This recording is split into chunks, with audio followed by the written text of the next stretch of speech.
And, at the same time, I love to debate Joy Reid. Senator Warnock, he's a slick talker, smooth dresser guy. But in that debate, I took him to school because he found out a lot of things he didn't know.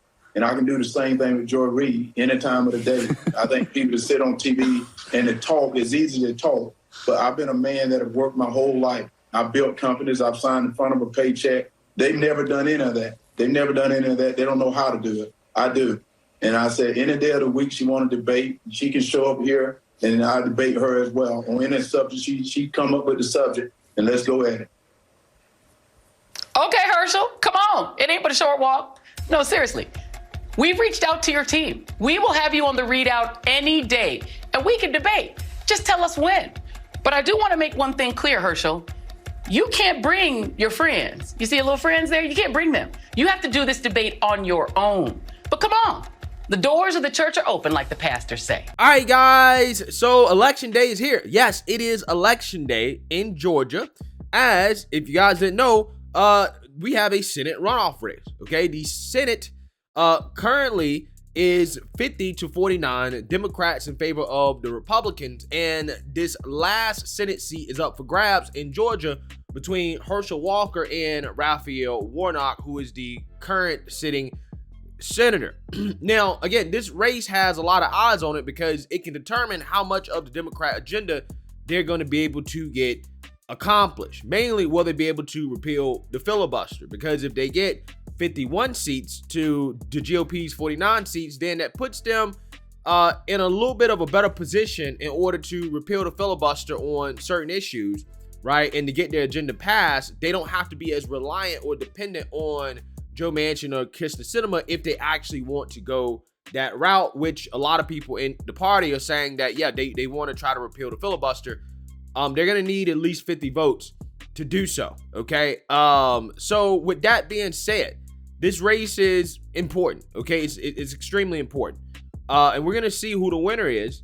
Polls are indicating that Warnock has the lead, at least leading up to this race. But again, considering what happened in the midterms, can anybody really believe the polls? Do they really mean anything at all? Right? I don't think anybody knows. So with that being said, what I want to talk about is some of the rhetoric coming from the progressive left, the race crusaders of this country, in regards to this race between Herschel Walker and Raphael Warnock, because they've made it about these guys being two black men competing against each other.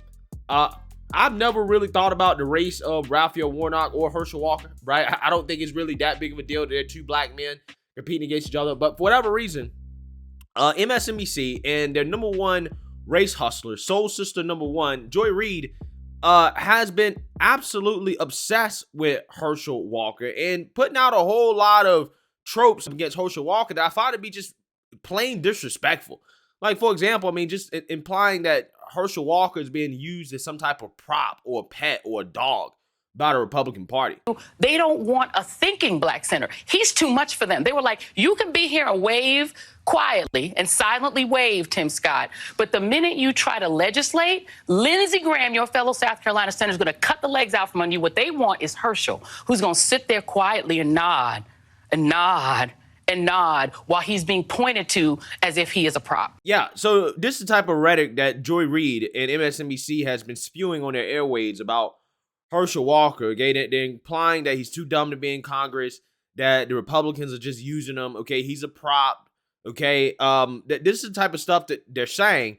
And then yesterday, in their coverage of this race, they went as far as to say that Republicans using Herschel Walker is actually racist. It's racist and an insult to black people to think that we would go out here and vote for somebody like Herschel Walker. Take a look. Black people are upset. They feel insulted. They feel insulted that here the Republicans would actually pick a candidate, and because he was a ball player, that in some way that we would, and if they planted this narrative that black men were not going to vote or were upset with the Democratic Party, that those two things would be enough for us to be fooled. We're far more sophisticated voters than that. And there's a certain level of feeling insulted, and that is racist, right? And I think that's a motivating factor. And then there's also a motivating factor of who Warnock is. Warnock is a Southern Baptist preacher who is the minister of Martin Luther King's church. Right. At the end of the day, that's a lot of history. That's a lot of connectivity to who we are, our history, and our centering in the community in the South. And so those things are working where I think black folks are saying enough is enough. Yeah. We can show you better than we can tell you. There is a certain, and I've heard this from a lot of black men, even if they're not in Georgia. Yeah. There's a certain disrespect that a lot of black men in particular feel about particularly the way that Walker has been walked around by people like Lindsey Graham and sort of used and put forward.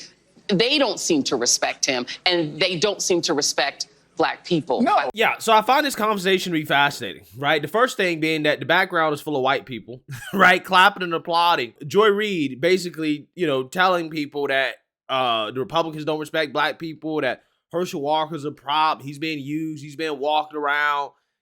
And it's just like, okay, this is the same party that has the president of the United States clearly being handled, right? Clearly, the man is given an instruction manual on how to walk in a room and sit down, right? This is the same party that put up John Fetterman, a guy who, again, is not there, right? Seems like he's having some cognitive issues of his own.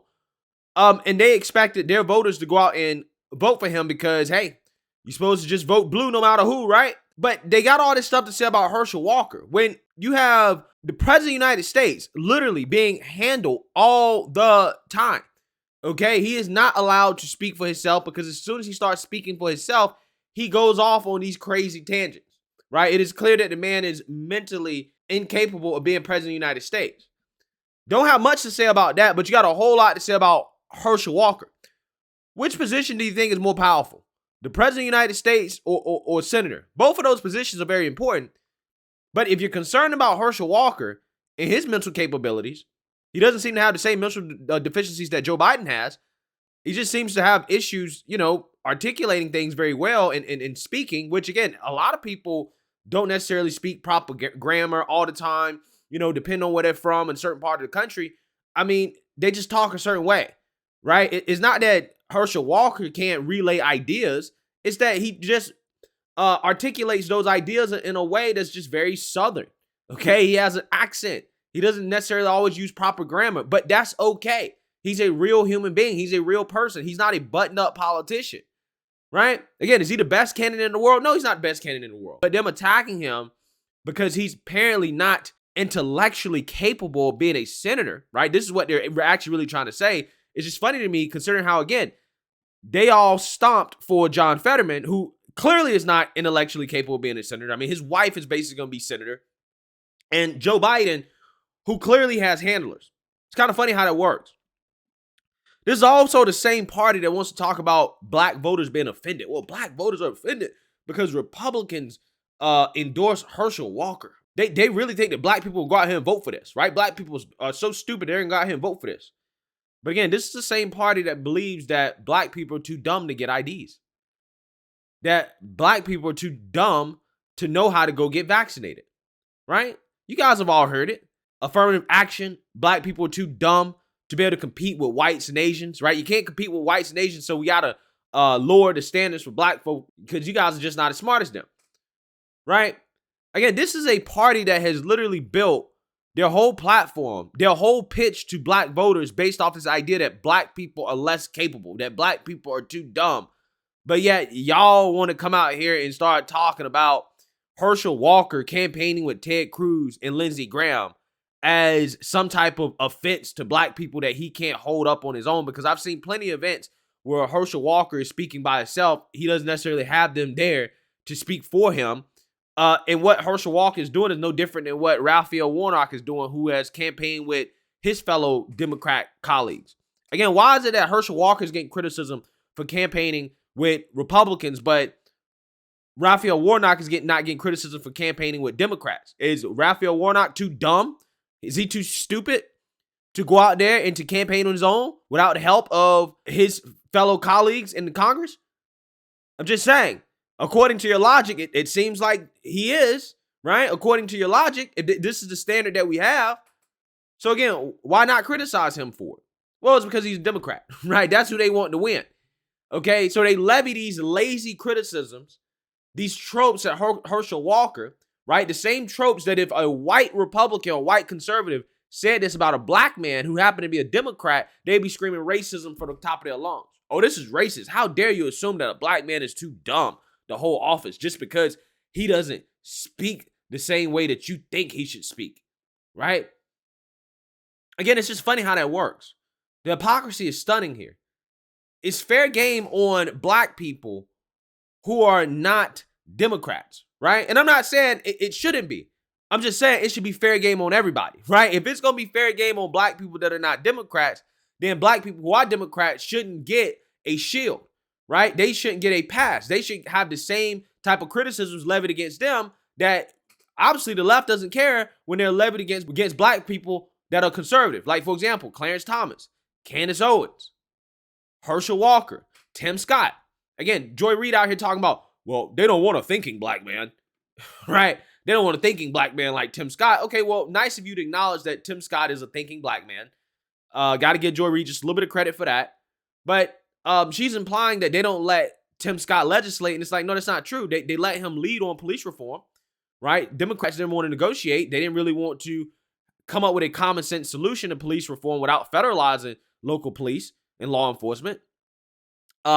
Tim Scott is honestly one of the front runners for 2024, right? That's the guy whose name is being thrown around as the establishment candidate for the Republicans. Tim Scott, okay? He gave the rebuttal to Biden's State of the Union last year, right? So again, clearly Tim Scott has a leadership role in the Senate among the Republicans, and he's just not there as a black face. Clearly the Republican Party is not just using him as some prop, okay, and that he actually has a role in the party again, because if he didn't, there's no way they would be pushing him to run in 2024, which is happening, right? Tim Scott, again, probably most likely is going to be one of the people to declare and to run. And again, that's because he's probably going to get backing from the Republican Party. Again, that goes completely against the narrative that, well, they don't want a thinking black man, right?